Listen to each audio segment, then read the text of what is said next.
We are going to go through your crunches and why it is literally the worst thing you should be doing for your spine and why it usually gives more issues than solutions when it comes to back health, core strength, and visible abs. I'm constantly surprised with the amount of people I meet, coaches I meet, still program crunches for their clients and themselves. And a lot of times, when I ask them, do you know who Dr. Stuart McGill is? And they have no clue. They kind of look at me, deer in the headlights type of thing. Everything that I'm going to bring up in this episode can come down to McGill's work. The biggest thing that I always see is, in the clinic setting, I will usually get a patient that comes in and has low back pain. Most people have had low back pain once or twice in their life, and it can either be, just a flare-up, super sore, or it can be like crippling pain.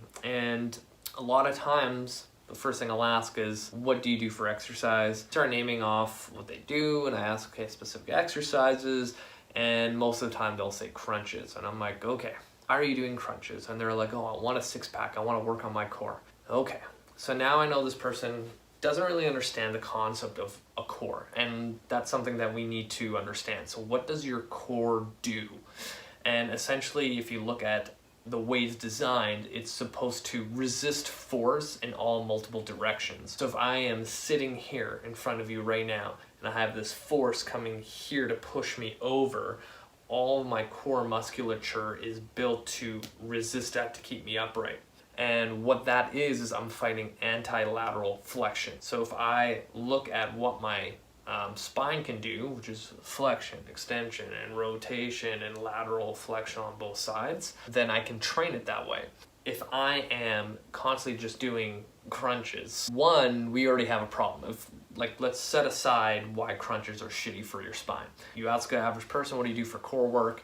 Usually it's just crunches and variations of crunches because they feel it here. If you go by that logic, then if I asked you, all I want you to do for upper body is just bench press, right? Just that one plane of motion. And for the most part, we know when you do so much pressing, you're kind of feeding into the fire of terrible posture. Because even right now when I'm sitting, rounded posture, and do this 8 to 10 hours every single day in front of a desk, it just feeds into that fire. We're just adding more movement into this pattern of terrible posture. You go to physio or chiro, they're always going to say, oh, you want mid-trap activation, you want postural exercise, band pull aparts, no money drills, those things.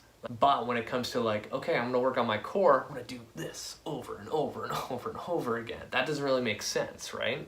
So already one thing we have is that we're overloading a terrible postural position. And a lot of times, I'll give this example.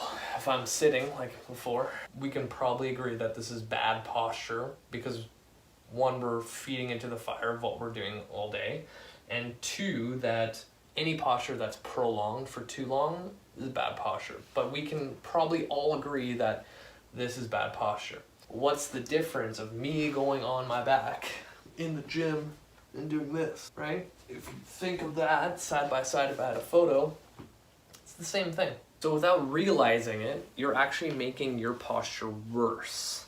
If we know that the average person sits at a desk 8 to 10 hours a day and then goes to the gym and does bench press, say they have no idea, they're doing more pressing, they're getting super tight up top, and now they're doing more crunches, they're super tight up top. We understand that when our thoracic spine up here does not move adequately, our lumbar spine has to take over for its job. And our lumbar spine is not really designed to be mobile. It's supposed to be a stable joint. In order for our spine to be healthy, it should be able to do all those things. If we take their average person that's rounded like this all day, you would assume that the vertebral discs in the spine, being under this pressure for so long, you would assume that the discs in between each vertebrae are gonna now push out to one position because they're in this rounded position. So when you look at the most common low back and neck pain, people will have bulging discs and herniated discs because of that posture. Low back and neck tend to be the ones that are in those positions a lot. So if you think of that sitting position, we're rounded, but we get a lot of stress right in here in the cervical spine, and our pelvis is tucked under like this, right? And I find that a lot of times when I work with patients in a clinic setting or even in my Kinstretch classes, the average person has no idea how to move their spine interdependently of each vertebrae. It kind of just clumps all together. So if you think of like the cat-cow, it all kind of just comes together. And then when I had to isolate, say, just the lumbar portion of their spine to rotate back and forth, no clue how to use that. We already have now discovered some problems and issues that are going to arise down the line. Now, if we know that that posture for a long time tends to cause bulging discs, herniated discs, in both cervical and lumbar, then why would it be a good idea to now feed that fire further by cranking onto your neck in the crunch position constantly? Because this tends to fatigue a lot faster. So then what happens is people start yanking on their neck, and then you wonder why people have low back pain. So now you can already see this pattern that we're not kind of even doing ourselves any favors. If you look at Dr. Stewart McGill's work, he's the one that figured out that your spine has so much forward flexion before a disc goes this way and starts causing pain. You know, that can mean the average person has, I don't know, 20,000 forward flexions before something hurts. Maybe the person beside me has 11,000. Maybe the person on the other side of me has 5,000, whatever it is. But I think we all have had an instance where we reach down to go grab something, aka our shoe, our laptop bag, and something just buckles in our spine. We have that shooting pain going through our back, and now we can't move, and now everything hurts. We went to number 20,000 of forward flexion. Your body goes, fuck this. Here's a little disc that pushes against your nerve, and now we got pain. For all those people who are like, okay, I get it. No more crunches, so stupid, whatever it is, but what do I do then? So now we gotta go into this whole idea of what our core musculature is built to do, what it is, and what exercises can get that job done. One, when I look at the core, I look at the core as the top of my shoulders down to my kneecaps. All that musculature is built for keeping our spine safe and strong while producing movement. So if I can create tension through my shoulders to my knee to produce movement and power, and then my back is going to be happy. How does that look like? What are some traditional core exercises that are better than crunches? Other options. So if I were to choose those things where I need to fight flexion, extension, rotation, and lateral flexion, here's like my 4-month progression. So the first thing I do for a functional core to prevent low back pain is utilizing diaphragm. So there's a few different ways that I do this. Traditionally, if I am lying down, one hand on my belly, one hand on my chest, breathing. From there, I can have feet elevated against the wall, bench, box, whatever it is. I'll even get people lying on their side to see if they can fill up one side.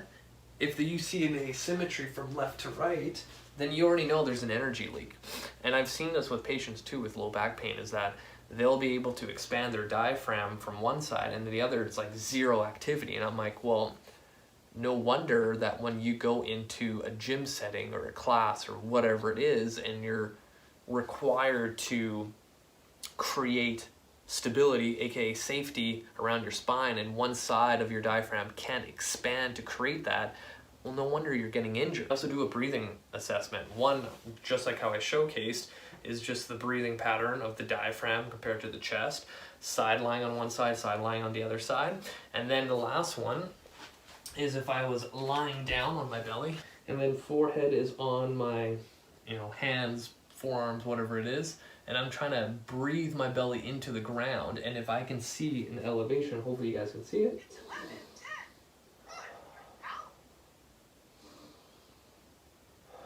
And if I can see that people can breathe back up in here into their erectors, now I know that they can create that 360-degree stability around their spine when it comes to any kind of exercise. A lot of times people don't have that ability, And I'm like, okay, we have a lot to work with right now. We need to figure your shit out. And then from there is some low-level planks and dead bugs. So depending on how many times I see somebody in person or online, whatever it is how I'm gonna structure their kind of core section of their program. So from that breathing position, I will get people doing a dead bug, but a progressional dead bug. So a lot of times it's, all right, we learned how to breathe. Now it's like, let's breathe with the legs up. Let's hold the breath, do one leg, back up, exhale, deep breath in, other leg comes down, exhale, back up. And then eventually adding the arms and legs. Now, just kind of like, this is how I look at core training, is similar to what I said earlier about I'm only training this. I'm leaving a lot on the table and building an asymmetry already. So just like functional core training that don't involve flexion-based activities, I gotta make sure that I'm not only doing a dead bug or breathing on my back, I gotta do other stuff. So just like training, if I'm gonna do a push, I wanna do a pull. If I'm gonna do a hip dominant exercise, I wanna do a knee dominant exercise. If I'm gonna do an overhead press, I wanna do an overhead pull, right? I gotta even it out. So something as simple as a bird dog, right? Opposite arm, opposite leg. The biggest thing that I see when people do this bird dog is that they don't know how to create that core stability, so they end up utilizing their lower back every single rep, whereas really what I want to see is your hip going into extension, engaging this glute as hard as possible while the opposite arm creates tension. And even when I'm holding this position, this, say my right hand that's on the ground, I am literally corkscrewing the ground, like I'm twisting the ground to engage my lat as hard as possible. And then with the supporting foot that's on the ground, my toe is crushing into the ground. And then my hand that's reaching out, I'm creating a fist. And when I get to that full extension, I'm squeezing as hard as possible, and that heel behind me is driving to that back wall as hard as possible. And that's teaching my body, especially my spine, how to create that stability, how to create that safety, and create a more functional core. This is just like the foundation. And I find that a lot of times when people do this correctly, they will finally see progression. Breathing, dead bug, bird dog, all their variations, awesome. Going into planks, thing that I really love is training anti-lateral flexion. I find that is the highest payoff when it comes to preventing low back pain. For some reason, when I can get someone super strong fighting anti-lateral flexion, they tend to get better, they become more resilient and just powerful. An example of an exercise that can help with that is literally going into a side plank. And if I was doing phase 1, I'm doing half a side plank, so both my legs are bent in half. Phase 2 would be like the knee up, from there, leg extended, and then from there is where I'm going to be in a full side plank. This, I'm fighting anti-lateral flexion, getting all my obliques and those deep muscles within the spine to help build that strength to make sure that my body doesn't fall into any kind of this stuff. The other plank that I do, so a lot of times people are like, okay, what about front planks? Awesome, but a lot of times in phase 1, people don't have enough stability to protect that lumbar spine in this position. So the best way to do it is to cut the lever in half. You know, you start in a quadrupedal position and you just lift the knees up and you hold. Any person with low back pain, this is money. Being able to get someone in a plank position to fight extension, huge. Front plank, most people don't have the ability to do it properly, so the sprawl plank or the low bear, whatever you want to call it, works so well for any low back person. And even if you have someone that's really weak and they have terrible low back pain, the easiest thing for them to do, and this is the only time I let people cheat, is in this position, lift the hips a little bit higher and now put more weight into that upper body. But this is kind of my like low level stuff that I do with everybody. And when you get people doing it right, even my CrossFitters in the clinic, when I get them to do this stuff, they find it difficult. Right? It doesn't matter if you're an amateur lifter or you're a brand new person into the clinic that's never exercised. This stuff is hard when you do it right, if you know that's the stuff that people need. Now the thing I wanted to bring up, forward flexion is not so bad. I've done videos where I've shown myself in like the hinge and rotating my pelvis to move my lumbar spine into flexion and extension in a rounded position. In order for an articulation, aka your joint, to be healthy, it needs to move in all the capacities it has.